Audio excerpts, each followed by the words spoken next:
না দিয়া। তার মানে তুমি আমার শরীরটাকে ভালোবাসো, আমাকে ভালোবাসো না? তুমি কি সারা পৃথিবীতে আর কাউকে পেলে না তোমার বোনের জন্য? আমার বোন যা চায় আমি তাই দেই। আজ সন্ধ্যার মধ্যে বর্ষা যে তুমি আমার বোনকে যদি না বিয়ে করতে আসো তাহলে তুমি আমার মৃত্যুর খবর শুনবে। রূপন দিদি, আমি ভাবতে পারছি না আজ আমার রূপনের সাথে বিয়ে হবে।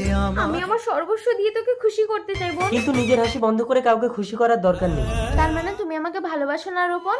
এই তাড়াতাড়ি বসো, বিয়ের লগ্ন বয়ে যাচ্ছে। দাঁড়াও দাঁড়াও দাঁড়াও, এ বিয়ে হবে না। মা, ছোটবেলায় বাবা মারা যাবার পরে তুমি আমাকে এই দিদির কাছে রেখে অন্য লোক নিয়ে পালিয়ে গেছিলে। সেদিন থেকে দিদি আমাকে মানুষ করে একটা ছেলে থেকে বিয়ে দিচ্ছে, আর তুমি কোন সাহসে এসে বিয়েটা আটকাচ্ছ?